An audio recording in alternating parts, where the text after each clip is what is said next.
नमस्कार, मैं सुभाष चंद्र यादव उर्फ प्रजा भैया, आप सभी का स्वागत है। आज हम सभी लोगों को होली के संदर्भ में जो अलग अलग जगहों पर होली को लेकर चर्चाएं हो रही हैं, होली के बारे में बहुत सारी भ्रांतियां हैं। आज उसका हम समाधान करेंगे कि होली आखिरकार मनाई क्यों जाती है। बहुत सारी बातें जो होली के संदर्भ में कही जा रही हैं, उसमें कामियाँ खामियाँ क्या हैं और हमें मनाना चाहिए कि नहीं मनाना चाहिए, इस पर हम लेकर आज आपसे चर्चा करना चाह रहे हैं। आप सभी लोगों से निवेदन है कि वीडियो के अंत तक बने रहिए, ताकि जो होली के संदर्भ में जो भी भ्रांतियां हैं, ताकि उसका हम रहस्य का समाधान कर सकें। होली को लेकर अलग अलग जगहों पर बहुत सारे पौराणिक कथाओं में या अलग अलग विद्वानों का अलग अलग मत है कि होली आखिरकार मनाई क्यों जाती है। जो पौराणिक कथाएँ हैं उसमें बताया जाता है कि एक हिरण्यकश्यप थे जो लखनऊ के बगल एक हरदोई ज़िला है, वहाँ के रहने वाले थे। उनका एक बेटा प्रहलाद था और हिरण्यकश्यप की एक बहन होलिका थी। इस पर आधारित एक कहानी है। उस कहानी में बताया जाता है कि होलिका को ऐसा वरदान मिला था कि वो कभी भी आग में नहीं जल सकती है। लेकिन जो प्रहलाद था वो एक असुर राजा था, एक अनार्य राजा था, एक निशाचर राजा था, जो कभी भी भगवान की पूजा आराधना नहीं करता था और उसका लड़का प्रहलाद हमेशा विष्णु का भक्त बना था। तो उसके बाप को ये बात पसंद नहीं थी, तो बाप को बात पसंद ना होने के नाते हिरण्यकश्यप ने अपने बेटे को अलग योजना बनाई कि अपने बेटे को हम दंड दें। दंड में यहाँ तक उसने मृत्युदंड भी सोचा। ऐसा पुराणों में बात कही गई है, ये बताया गया है कि उन्होंने कई तरह के दंड देने का प्रयास किया, लेकिन एक आखिरी में एक दंड था। उन्होंने अपनी बहन होलिका से कहा कि आपको आग का वरदान है कि आपको आग कभी जला नहीं सकती है। तो हिरण्यकश्यप ने योजना बनाई कि अगर हमारे पुत्र प्रहलाद को लेकर अगर हमारी बहन होलिका आग में अगर बैठ जाएगी तो स्वतः प्रहलाद मर जाएगा और होलिका बच जाएगी। लेकिन वो तो था विष्णु का भक्त। ऐसा कहानी में बताया जाता है कि वो विष्णु का भक्त था। जब उसने विष्णु का नाम लेना शुरू किया तो आग जो है एकदम शीतल हो गई, पानी की तरह शीतल हो गई, और वो मरा नहीं आग में, बल्कि आग में जिसको वरदान मिला था यानी होलिका जल के राख हो गई। तो आप समझ सकते हैं इसमें कई सारे प्रश्न खड़े हो सकते हैं, कई सारे रहस्य खड़े हो सकते हैं। अब इन्हें हम ये जो पौराणिक कथाएं हैं, अब इस पर हम आधार बनाकर हम चर्चा करेंगे, तर्क करेंगे और आप तक हम बताने का प्रयास करेंगे कि आखिरकार इस घटना के पीछे क्या रहस्य है। क्या ये जो बात कही जा रही है क्या सत्य है? क्या इसको आंख मूंद कर हमें बात को मान लेना चाहिए या नहीं मानना चाहिए? ये हमारे एक बड़ा प्रश्न खड़ा है। तो हम लोगों को पहले समझना होगा, एक वैज्ञानिक और तार्किक भाषा में समझना होगा, क्या एक बाप अपने बेटे को इस तरह दंड देना चाहता है? तो कभी नहीं दंड देना चाहता है। अगर एक ही वस्तु अगर वैज्ञानिक तरीके से देखे जाए, अगर दो व्यक्ति को अगर एक ही आग में डाला जाए या लकड़ी को डाला जाए या किसी चीज़ को आग के हवाले किया जाए एक ही साथ में, तो आग का काम है जलना और जला देना। यानी वो गर्म है, वो ठंडा हो ही नहीं सकता है। जब आग का ये धर्म है जलना और जलाना, तो निश्चित रूप से आग होलिका को भी जला सकती है और आग प्रहलाद को भी जला सकती है। लेकिन इस तरीके के मनगढ़ंत कहानी उन्होंने लिखा, क्योंकि जो लिखने का अधिकार था, पढ़ाने का अधिकार था, वो केवल इस देश के अंदर आर्य ब्राह्मणों के पास था। और आर्य ब्राह्मणों ने इस देश के अंदर उस तरीके का इतिहास लिखा, जिस तरीके का इतिहास लिखा, और उन्होंने अपने तरीके का इतिहास लिखा, और इतिहास को आज भी हम लोग पढ़ रहे हैं। और उन्होंने तर्क लगाने पर पाबंदी लगाई। अगर लोग तर्क करेंगे तो सही निष्कर्ष पहुंच जाएंगे, इसलिए लोग निष्कर्ष पर ना पहुंचे, इसलिए उन्होंने इस बात को ध्यान रखा और कहा कि होलिका जल के राख हो गई और प्रहलाद बच गया। जब प्रहलाद बच जाता है तो आगे लिखते हैं कि हम सभी लोग अबीर लगाते हैं, यानी कि होली के दूसरे दिन हम लोग अबीर लगाते हैं और गले मिलते हैं। इस किस्से के पीछे बताया जाता है कि एक होता है वीर माने होता ताकत, साहसी व्यक्ति, और अबीर का मतलब होता है कायर और डरपोक व्यक्ति। यानी हमारे बहुजनों को, खास तौर schedule caste, schedule tribe, OBC, इन लोगों का एक त्यौहार हमारे लिए सौंपा गया कि होली का त्यौहार। और ये बताया गया कि जो शूद्र लोग हैं, अछूत लोग हैं, ये होली का त्यौहार मनाएंगे। और होली का त्यौहार में यानी हम सभी लोगों को उन्होंने अबीर कह दिया। और उन्होंने अपने आप को वीर घोषित किया। इस तरीके से इस घटना के पीछे एक बड़ा षड्यंत्र छिपाया गया है।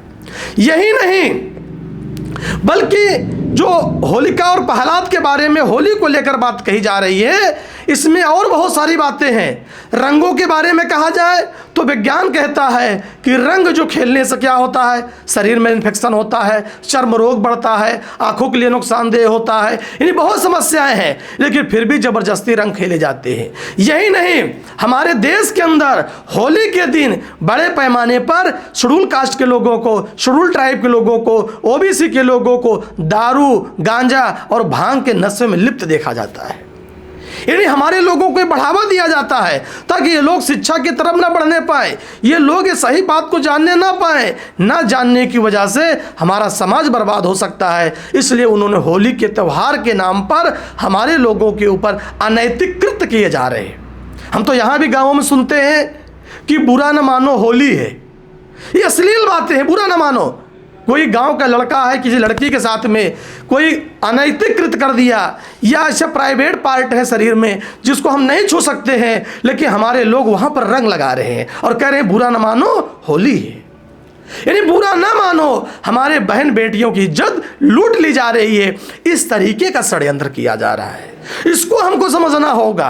जब तक हम नहीं समझेंगे तब तक हम होली के आखिरी तक रहस्य को हम लोग नहीं समझ सकते हैं। इसलिए होली का जो खास और त्यौहार हमारे ऊपर थोपा गया है, इसको हमें समझना होगा, ध्यान देना होगा कि होली त्यौहार हमारा त्यौहार नहीं है। हमारी होलिका जो बहन है, उस होलिका बहन को एक दिन शादी तय हुई, तो शादी के दिन ही मनवादी ताकतों ने होलिका को जला दिया, होलिका को मार डाला और ये घोषित किया गया कि आग में जल गई। क्योंकि उन्होंने इतिहास लिखा और हमने इतिहास को पढ़ा, और जो उन्होंने लिखा हमने पढ़ लिया, हमने तर्क नहीं किया। इससे हमें आज तक पता नहीं चल पाया कि आखिरकार होलिका के बारे में कौन सी कहानी है। यही नहीं बल्कि हमारे राजा हिरण्यकश्यप को उन्होंने मारने का प्रयास किया, उनके पूर्वजों को मारने का प्रयास किया, और हमारे पुरखों पर उन्होंने पाबंदी लगाई कि इस देश के अंदर, इस मुल्क के अंदर कोई पढ़ेगा नहीं, कोई पढ़ाएगा नहीं, कोई संपत्ति नहीं रखेगा और किसी प्रकार का हथियार नहीं रखेगा। इन्हीं बहुत सारे शर्तें हमारे लोगों को ऊपर थोप दिया, जिसके वजह से हमारे समाज लंबे अरसे तक अशिक्षित और बेरोजगार बना रहा, और हमारे लोगों को अबीर बना के रखा, इन्हीं कायर बना के रखा, और अपने आप को बहादुर घोषित करते रहे। आज हम सभी बातों को लेकर जितने पर्दे इस पर डाले गए हैं, हम उन पर्दों को आज हम बेपर्दा कर रहे हैं।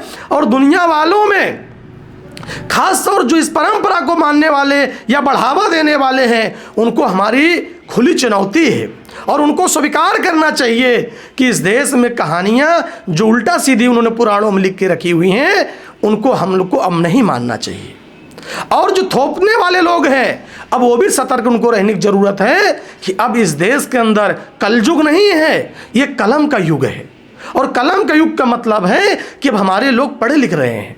अब उनकी बातें जो ढोंगली बातें हैं, झूठी बातें हैं, अब उन बातों को अब हम लोग नहीं मानेंगे। और आज हम ये बात को कहना चाहते हैं कि होलिका ये त्यौहार जो है, ये बहुजनों को त्यौहार नहीं हो सकता है, हमारे गम का त्यौहार है। और गम में हमारे पुरखों की हत्या की गई, और हत्या कर कर हमारे हमसे ही जश्न मनाया जाता है। इसी का नाम रखा गया त्यौहार। त्यौहार का मतलब तुम्हारी हार। जब हमारी हार हो गई, हमारी हार और हमसे ही विजय बनवाना, इस तरीके की उन्होंने कहानी को गढ़ा है। और इस कहानी में हम लोग आज तक नहीं समझ पा रहे हैं कि हमारा फ़ायदा क्या हो रहा है और हमारा नुकसान क्या हो रहा है। इसलिए हमारी जितने भी त्यौहार हैं, इनको भी समझना होगा, लेकिन ख़ास तौर हमें होली को समझना होगा। जब हम लोग होली को समझ जाएंगे, तब हम और सारी इनकी मनवादी ताकतों की जो भी बातें हैं, हम उनको समझ जाएंगे। इसलिए हम ख़ास तौर शेड्यूल कास्ट के लोगों को, शेड्यूल ट्राइब के लोगों को, ओबीसी के लोगों को ये निवेदन करेंगे कि आप लोग होलिका जो हमारे पूर्वज हैं, हिरण्यकश्यप हमारे पूर्वज हैं, जिनको समय समय पर उन्होंने अनार्य कहा, चंडाल कहा, दुष्ट कहा, पापी कहा, राक्षस कहा, ये हमारे पुरखे थे। हमारे पुरखे का क्या मतलब है? हमारे पुरखों को उन्होंने दानव कहा।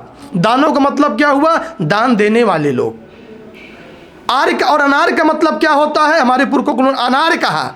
अनार का मतलब है कि हमारे पुरखे इस देश में सर्वश्रेष्ठ लोग थे। हमारे लोगों को असुर कहा। असुर का मतलब है कि ना मांस खाने वाला, ना दारू पीने वाला, हमारे पुरखों को उन्होंने असुर कहा। हमारे पुरखों को उन्होंने एक शब्द और कहा, निशाचर कहा। निशाचर का मतलब होता है जो रात्र में भ्रमण कर कर दुष्टों से समाज की रक्षा करे, उसको निशाचर कहा जाता है। एक शब्द उन्होंने और प्रयोग किया हमारे पुरखों हिरण्यकश्यप के बारे में कि ये राक्षस थे। राक्षस का मतलब होता है कि schedule caste, schedule tribe, OBC की जो रक्षा करता है, इन्होंने उसको राक्षस कहा। इन्हीं इस बात को हमें समझना होगा कि हमारे सभी पुरखे इस देश के हमारे लिए वो गौरव थे। उन गौरव को मिटाने के लिए उन्होंने हमारे इतिहास में हमारा नाम बदल दिया और बाद में हमको ही उन्होंने शूद्र कहा और बाद में हमको उन्होंने अछूत कहा और आज के टाइम में हमको हिंदू कहा जा रहा है और वर्तमान में हमको सनातन कहा जा रहा है। यानी समय समय पर उन्होंने हमारे ऊपर नए नए तरीके से ये ढोंग ढकोसले ठोपे जा रहे हैं। इसलिए हमको अब समझना होगा और हम अपने पुरखों के खिलाफ में जो उन्होंने कर्मकांड कराए, हमें उसे सावधान रहना होगा।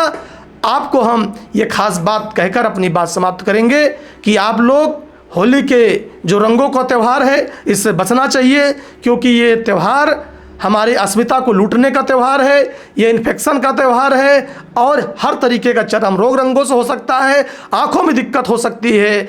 और यहाँ तक कि जो हमारे लोग गांव में होली जलाते हैं, होली यानी लोग लकड़ी चोरी करके जलाते हैं, तो चोरी की परंपरा भी हमको अब बंद करनी होगी। नहीं तो कहते हैं लोग, हम तो कभी हमेशा के ईमानदार हैं, लेकिन किसी की लकड़ी चुरा कर जला देना यह भी एक चोरी होती है। वो धर्म के नाम की चोरी हो, किसी के नाम की चोरी हो, इन्हीं वो अपराध है, उससे हमें अपराध कबूल करना चाहिए। इसलिए इतना ही कहेंगे। तो दोस्तों, आज का हमारा वीडियो कैसा लगा? अगर आपको अच्छा हमारा वीडियो लगा है तो कमेंट करके बताइए, हमें लाइक करके बताइए, हमें सब्सक्राइब करके बताइए और इस चैनल को अधिक से अधिक शेयर करके बताइए, ताकि समाज में इन बातों का अधिक से अधिक प्रचार कर सके। और हमारी अगली वीडियो के लिए हम इस पर नए नए वीडियो बनाते रहेंगे। हमारी अगली वीडियो के लिए हमारे चैनल पे आप बने रहिए। आपको हम समाज को जागृत करने के लिए समय समय पर लेटेस्ट नए नए वीडियो लाते रहेंगे। धन्यवाद।